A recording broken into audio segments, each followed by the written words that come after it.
This podcast is brought to you by Conquer Cancer, the ASCO Foundation. Our mission is to accelerate breakthroughs in life-saving research and empower people everywhere to conquer cancer.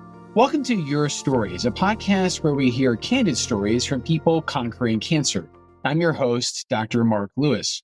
Of the countless reasons people might give to not climb Mount Everest, or run a marathon, or trek to the North Pole, Sean Swarner might have the most compelling. He only has one functioning lung. But he decided to do all those things anyway, and then some. In 2002, he became the first cancer survivor to summit Mount Everest.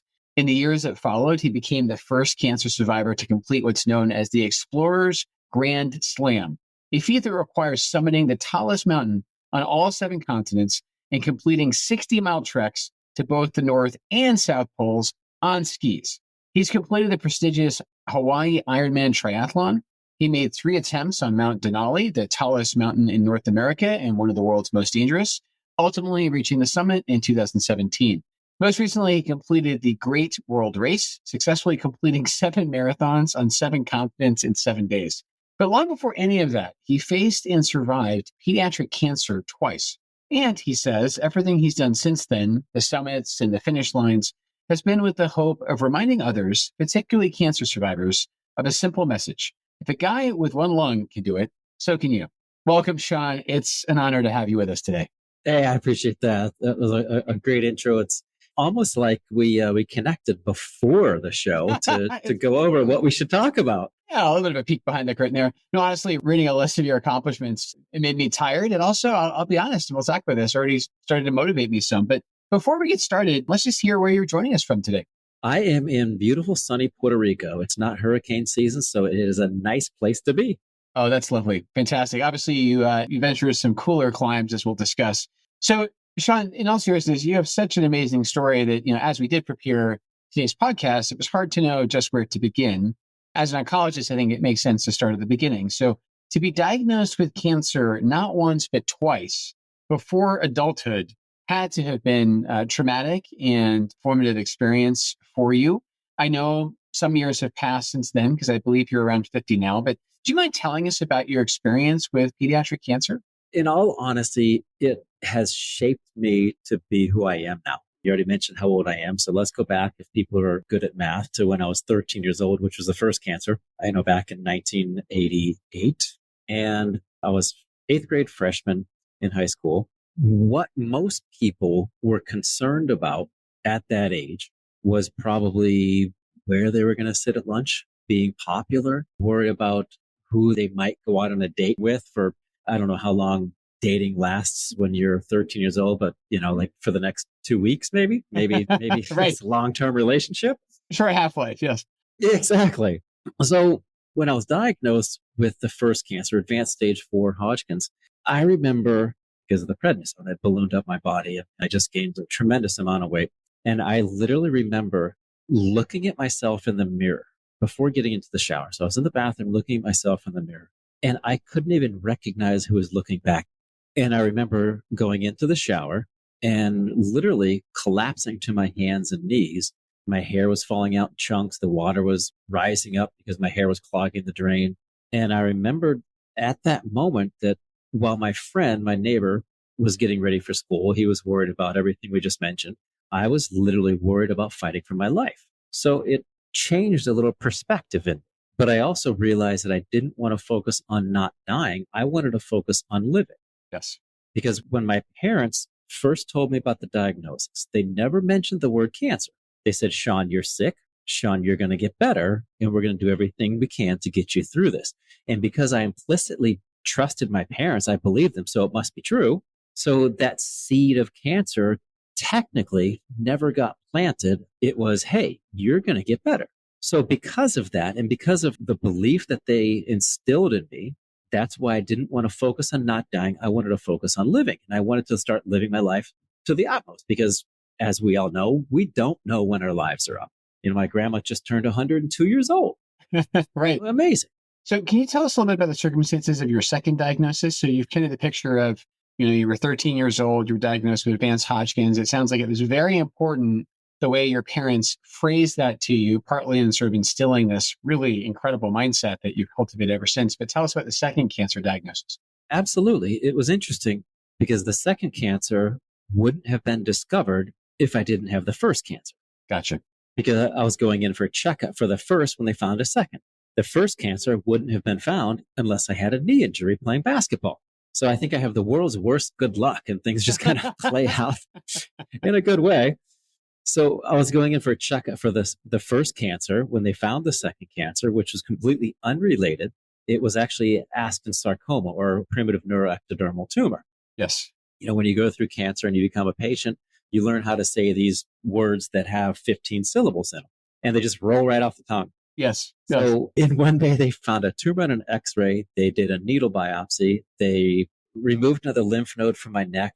They put in a Hickman catheter. They did a thoracotomy. So they cracked open some ribs, removed the tumor, put a drainage tube in, and started chemotherapy in less than 24 hours, less than one day.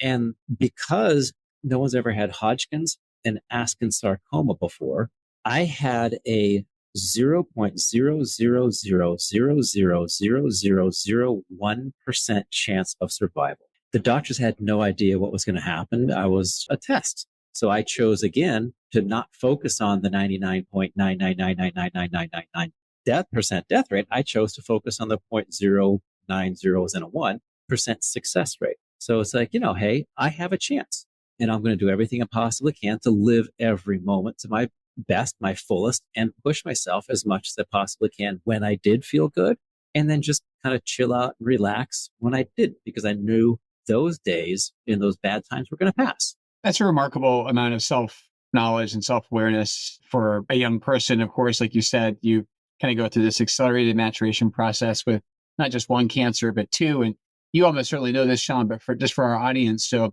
we've talked some on this program before about what we refer to as adolescent and young adult, or AYA cancers. As it turns out, you had two, not one, but two of sort of the stereotypical AYA cancers between lymphoma and sarcoma. And I think you also bring to my mind as an oncologist now, the limit of statistics. So there are all kinds of statements out there that tend to cast a light of suspicion on statistics. So Mark Twain, for instance, famously had a quote about lies, damned lies, and statistics. His point being is that you can certainly skew things to sort of justify your argument if you manipulate the numbers enough. But really, your story to me is a caution to oncologists that we really need to admit the limits of what we know. And when our evidence base, when our literature doesn't contain a patient like the one in front of us, it's, I think, appropriate to admit that. I mean, you were really in almost uncharted waters, both you and your doctors, it sounds like. I would agree with that. And I would follow up by saying doctors do everything they can to give the facts, but delivered with their opinions. Yes. And I think that they're making a judgment call based on what they believe is possible. It's almost like if somebody comes up to you, and you mentioned it earlier, and they said, hey, I'm going to run 7 marathons in 7 days on all 7 continents. And most people think, oh, that's not possible. And you become a reflection for how they feel about their own potential. Yes. That's really fascinating. Yeah, I agree with you. I think what I'm already sensing in you is this strong kernel, again, hardened through really difficult crucibles of medical treatment, your strong sense of if something is an absolutely impossible, it means that it is technically possible. And I'm starting to see that kind of play out in both your medical narrative and, of course, the remarkable things you've done with your athletic endeavors. So let's talk. You already kind of framed the fact that your adolescence was not typical. And what you're saying to me is entirely resonant, because right now at home, I have a 13-year-old 8th grader. And you're right. He's already encountered some pretty serious health issues in his life, but his concerns are a lot more like the typical teenager you described and what you were dealing with in the shower, watching the drain clog with your own hair. That is just such an evocative image. So let's fast forward a little bit. Let's talk about your rather remarkable, if I try to think how to phrase it, athletic career is how I might put it. You've really accomplished some remarkable feats, especially of mountaineering and endurance. But what was the first domino to fall? Like, how did we get from the kind of your origin story in that world all the way into the great world race? Take us through that. How long do we have? The first domino was probably when I was working on my master's, my doctorate for psycho-oncology. And I, again, looked back in the mirror, and that time I could recognize myself physically, but morally and ethically, I couldn't recognize who I was. Hawkins because I grew up in a small town in Ohio, a small community farm boy. In my backyard was a cornfield or a bean field, depending on the season. And this time around, I was in Jacksonville, Florida. I was a bartender at one of the largest clubs down there, working 3 jobs while working on my doctorate. And that's when I realized if I kept going down this path in my life, I would be so far away from the young Midwest young man that my parents raised. So I dropped out of school. I quit the jobs. I quit everything. And I had to spend time on me. If you don't take that time out to discover who you are on a deep level, you're never going to be happy. You don't truly know what your personal core values are. And I had fallen so far from them. That's when I decided, because of the cancer, because of my mindset, and because of the mind-body connection that I firmly believe in, I wanted to use what I had been given to give back to the cancer community by becoming the first cancer survivor to climb Everest. And I, in my mind, kind of jokingly, I thought to myself, if this fool who's had 2 cancers and 1 lung can climb to the top of the world, that might inspire some people. Yes, to say the least. So that's what I did. I literally moved from Jacksonville, Florida, because I don't know too many mountaineers who live in the state of Florida. Just didn't make sense. Geographically, yeah. I moved to Colorado. I literally, with my brother, we lived out of the back of our giant and very expensive Honda Civic, and we camped, looking for sponsorship, looking for corporations to help out. At the time, my office was a payphone bank and the library. Right. I get on the payphone and I'm like 1-800, whatever the AT&T calling card digits that I had. And I punched those in and I'm like, hey, I'm Sean Swarner. I'm a 2-time cancer survivor. I have 1 lung, and in 9 months, I'm going to go climb Mount Everest. Hello? Is the connection good? Right. Yeah, I think we lost you. People just didn't think it was physiologically possible to climb the highest mountain in the world with half your lung capacity. So after I got sponsorship, and again, from my perspective, I started looking at things a little bit differently. And as opposed to going towards those corporations, I thought, who makes the stuff for those companies? Big light bulb went off. Gore-Tex. Gore-Tex makes the fabric for all of those outdoor companies. Call up Gore-Tex. That's when, because of that perspective, that's when things started to fall into place. And that's where the domino came. The big giant of Gore-Tex came down and put everything in place. And I started picking up sponsors, and I decided, okay, this is going to happen. So literally 9 months after moving to Colorado, I became the first cancer survivor to climb Everest. Absolutely remarkable. What strikes me is you took this tremendous faith in yourself, and then what you needed one other person or entity to share even a tiny fraction of that faith. And then you took that as kindling and turned it into this, really impressive, raging fire that kind of matched your ambition. Really incredible, Sean. Just again, your self-belief, your motivation, and again, the fact that you took time to sort of self-assess. But what I see happening is sort of the treadmill effect, where we sort of get on a path that we think is going to lead us to some pre-specified goal. And it's very easy for that to become automatic and not mindful. So I applaud you for your mindfulness. With the treadmill concept and looking at what I did, to be honest with you, there's no difference between me or anyone else. Interesting. It's all based on your perspective. And it also goes back to the words that you speak to yourself, because how you talk to yourself and the words you choose can create your future. Yeah. So how many times have you or anyone else is listening told themselves, well, I don't really know about that. I'm not so sure. I don't know. I'm not in shape enough. I haven't studied enough. I'm not an expert on this subject. Would you be friends with someone who is that negative to you? Right. Why do you do it to yourself? Exactly. So well said. That internal monologue, or as we might be kind of framing it here, even a dialogue, is so crucial. And I love the idea of you sort of manifesting positive outcomes first through positive self-talk. It's a really important lesson. The Great World Race happened because, and just so you know, it wasn't just me doing this. There were 30 or 35 other crazy individuals missing a couple brain cells doing this as well, because some people somewhere think that physical pain means enjoyment. And there's type 1 fun, type 2 fun, and then there's type 3 fun, which I just found out, which is you're not having fun in the moment, and later on it's still not fun. So this was type 1 and 2. It was enjoyable in the moment, and it was also enjoyable now.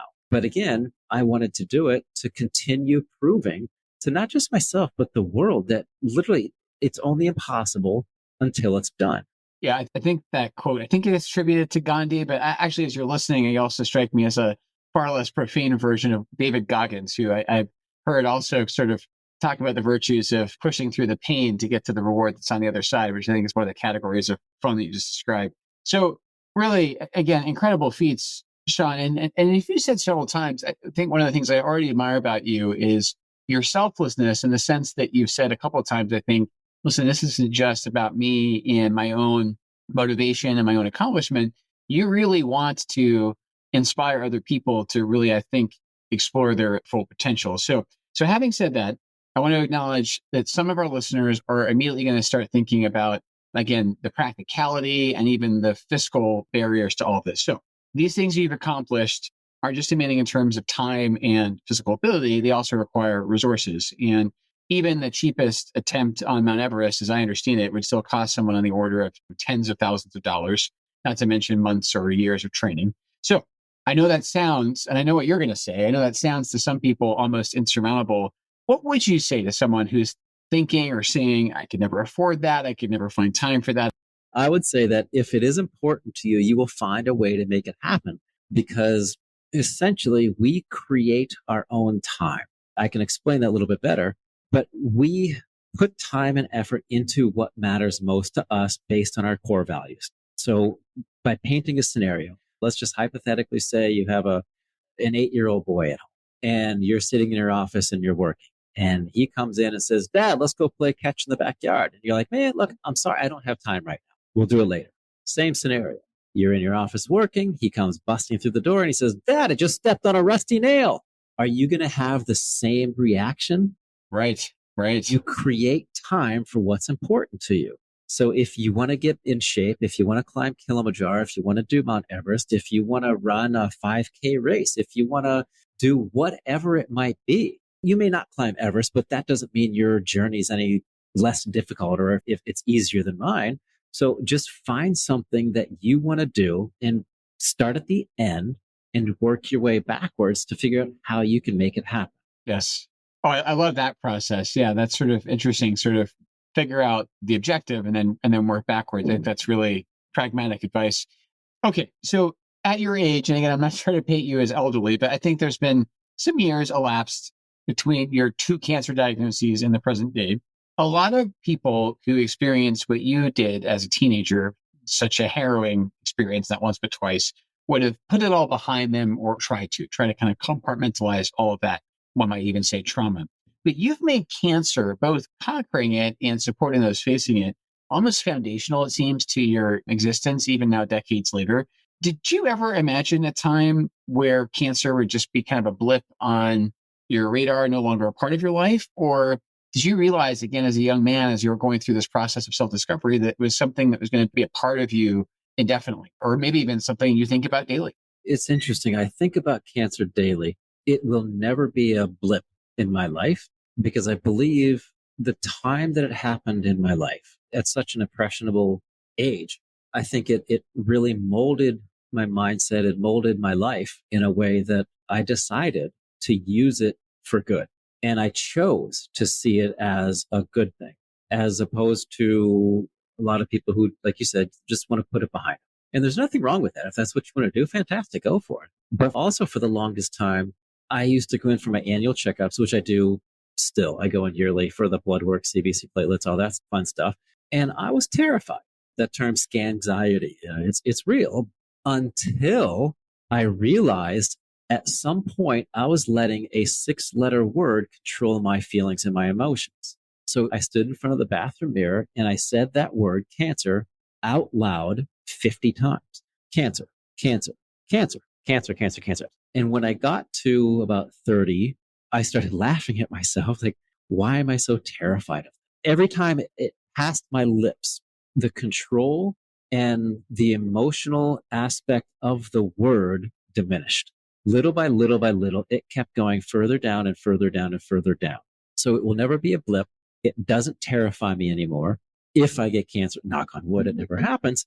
If I get it again, that's just the way it's going to be. But I'm never going to sit at home and be terrified and focus on something I don't want to happen. Because worrying about something is a lot like being in a rocking chair. It gives you something to do to pass the time, but it doesn't get you anywhere. Yeah, it's, just listening to you talk, I feel like I want to run through a wall now, Sean. So the motivation that you're able to stoke in other people is truly remarkable. I mean, I feel it. I really do. Authentically, I feel it talking to you. A couple of things that immediately spring to mind as we wrap up our conversation. One is okay to invoke in a secular setting is I was reminded of the serenity prayer that's kind of integral to many recovery programs where people ask for the serenity to accept the things they cannot change, the courage to change what they can, the wisdom to know the difference. And I think one of the things that I find remarkable about you is you refuse to allow yourself to be reduced to a statistic, certainly not odds that are unfavorable to you. You just don't accept those. You kind of shirk them off and move on, which is really amazing. But you've really, I think, pushed the limits of understanding what it is that you can control. And I think that's just an enormous testament to your self-discipline. I'll tell you something also is that I'm a big believer in alchemy. And what I mean by that is, as an oncologist, I see bad things happen to good people, to put it very reductively, all the time.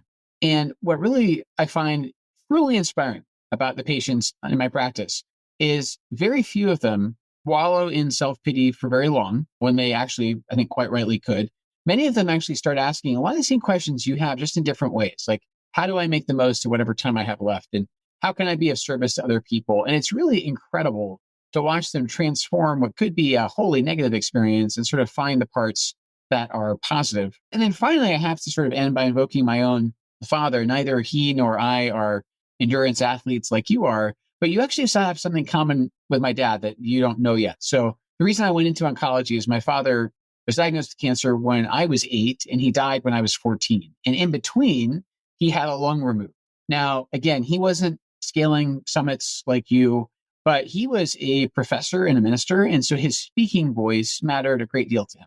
So his Everest, if you will, was getting back in the pulpit and getting back at the lectern. And he called it, you're going to like this, I think.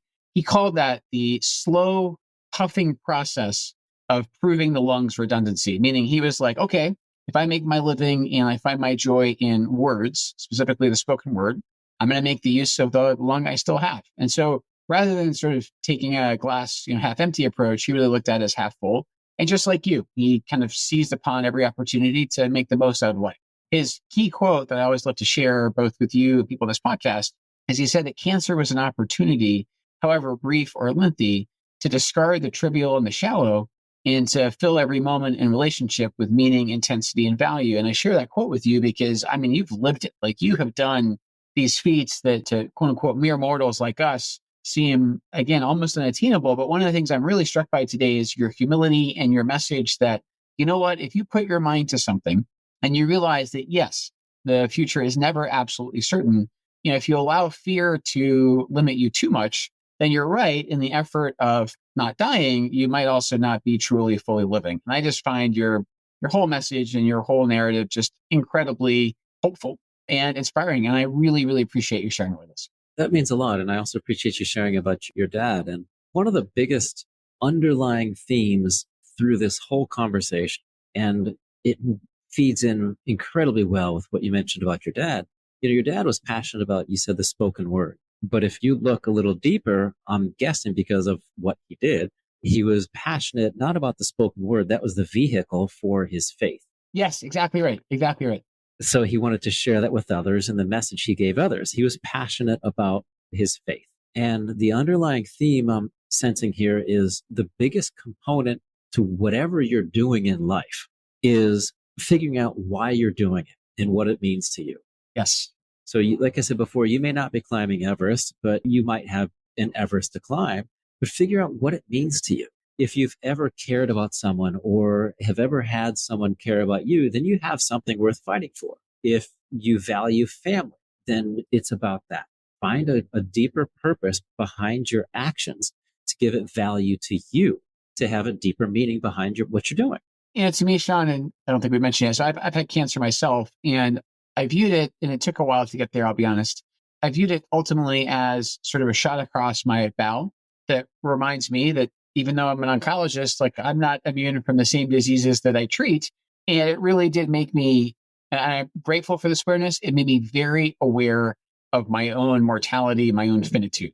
you've said yourself, either directly or obliquely, that sort of time is the ultimate commodity. In fact, you figured out how to get funding, through Cortex, but ultimately it strikes me that money was not actually your biggest obstacle. It was, again, sort of stoking the fires of your own self-belief. So, as we sort of end with a definition of what it means to conquer cancer, what I've heard from you today is you've faced some truly staggering and steep odds, both literally and figuratively, and you've conquered them. Any final words about what conquering cancer has meant to you that you might impart to our audience, Sean?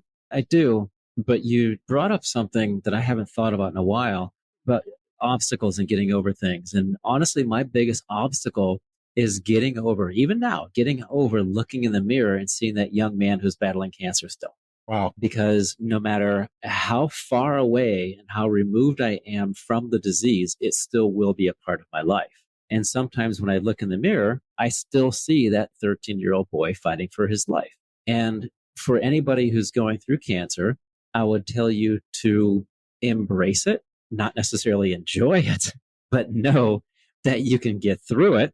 And afterwards, you will be thankful for the experience that you went through, because it's your choice to either suffer or be in pain. Pain is something that you don't have a choice on, but suffering is up to you. Yeah. And I think a couple of things that come to mind. One is when you talk about what a formative experience it was to have cancer as an adolescent, there's this quote I've heard a couple of times: the child is the father of the man. And I think that we have these experiences in adolescence. They do shape us into adulthood, and it's appropriate to acknowledge that. But more so, I would say that regardless of the age when you're diagnosed with cancer, I think it's fanciful to pretend that it ever won't be part of your identity thereafter. I know it's kind of a double negative. I mean, for me, my father also, he strenuously objected to and tried to avoid the term cancer patient. He didn't like the way that cancer got precedence there. He much preferred the term, even though it's slightly clunkier, patient with cancer, because he didn't want the cancer to define him. What I ultimately find definitional, as you've said many times, is not the diagnosis, but our response to it. I think as long as that's consistent with the person's own values, they don't need to necessarily be climbing mountains or giving speeches or any of these things. I think it's ultimately realizing that there is more to you than your disease. There's more to you than your treatment. But you can take, I think, some solace in the fact that some people have tread paths like yours before, maybe not yours entirely. And look at you, Sean. I mean, when you were being quoted statistics, it turns out those statistics were meaningless for you because you ended up blazing your own trail. And now hopefully that sets a precedent for somebody else. So again, I've really, really enjoyed getting to know you today. Your story is just absolutely incredible, and really, really value your willingness to share it with others. I appreciate that. And you're right, with the cancer, it'll be part of your identity, but you get to choose what part it becomes. And looking at the numbers that you mentioned, the 0.000 whatever, in my case, it was 100% survival rate. Yep, that's exactly right. I was once quoting statistics to a patient. I was getting really into the weeds and decimal points. He said, "Doc, doesn't matter for me." He said, "It's very binary. It's either 0 or 100. So he's like, you go ahead and do what you're going to do, and I'm going to do what I'm going to do." And I thought that was kind of beautiful sort of form of shared decision making there. The numbers only take us so far. I think the narrative ultimately is what wins. So, Sean, with that, I'd like again to thank you. And I'd like to thank you for listening to this podcast, which is brought to you by Conquer Cancer, the ASCO Foundation. Conquer Cancer is creating a world where cancer is prevented or cured, and every survivor is healthy. You can make a gift at conquer.org/podcast. The participants of this podcast report no conflicts of interest relevant to this podcast. Full disclosures can be found on the episode page on conquer.org. The purpose of this podcast is to educate and to inform. This is not a substitute for professional medical care and is not intended for use in the diagnosis or treatment of individual conditions. Guests on this podcast express their own opinions, experience, and conclusions. Guest statements on the podcast do not express the opinions of ASCO. The mention of any product, service, organization, activity, or therapy should not be construed as an ASCO endorsement.